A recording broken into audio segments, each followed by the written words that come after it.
Hi, I'm David. I own and operate Country Whatnot Gardens here outside of Rochester, Indiana, which is about an hour south of the Michigan state line. I grow 25 different species and varieties of bamboo, and here I am with Phyllostachys parvifolia, and I'm going to be using it as a visual aid today to help determine if a grove is wind burnt or if it's top killed.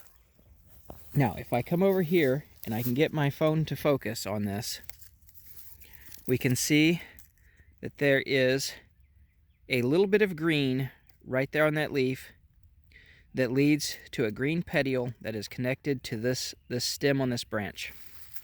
Now, green petiole is a good sign that it's just wind burnt and not top killed because it's still living tissue. And if we come over here, we can see there's a leaf with more green on it, again with a green petiole.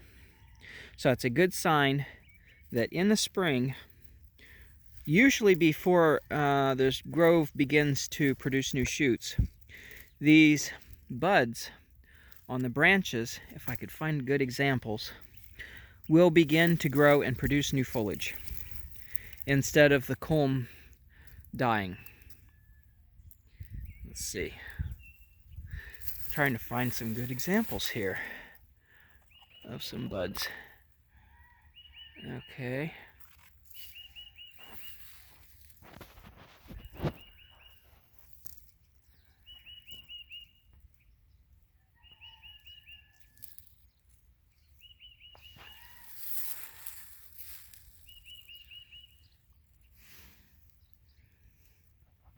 Okay, here we go. There's a bud there. And here's a bud here. They're all over if you look close. It's just difficult to get my camera to focus on them. But there are a good many, so I suspect this grove is at least partially only just wind burnt and not top killed, even though it does look really tan right now. If we come over here to this area, there are even more green leaves mixed down in through there. You can see the sunlight hitting some of them around. And then this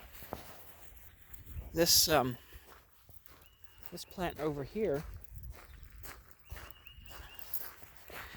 has even more green foliage right there. Now, if you were to cut this back thinking that it was top killed and it's still alive, it would very drastically affect the new growth that would come up this spring. It would be stunted because last fall, before dormancy, your grove sends up nutrient reserves from the root system up into the culms and stores it in the culms so that it has that nutrient reserve for the quick growth in the spring. And if you were to cut all this back when it's still alive, you would stunt it. So usually it's best to wait to cut it back until you know for sure that it's top killed, because these culms are still green, and even if they were top killed, they probably wouldn't turn tan for a couple months, just like it takes a tree, wood from a freshly cut tree, a long time to dry out from being green and freshly cut before it's dry and safe to use as firewood. Similar analogy here. So you wouldn't want to cut this back. Not yet. Not until you're sure that these culms aren't going to rebud, because right here is another sign of life. If I could get my camera to focus on it. Another green, partially green leaf. Again, mostly wind burnt, but with green on the leaf and a green petiole right there leading to that branch. So it's still alive, it's still receiving water and nutrients from the culm, which is probably not damaged given that it has that sign of life. So sometimes signs of life can be very small, very minute. Looking at a grove like this, standing from back here, you'd say, oh, it's all tan, it's probably top killed. But not necessarily. It could be just wind burnt, and I believe that's the case with this, at least in part.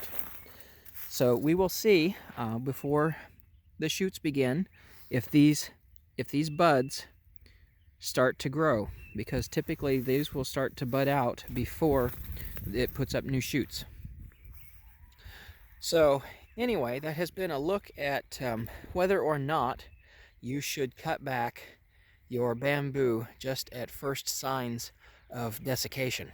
I wouldn't, because you could be doing away with all of your nutrient reserves. So anyway, I appreciate you stopping by, and I hope you'll join me again. Until next time, thank you and take care. Bye.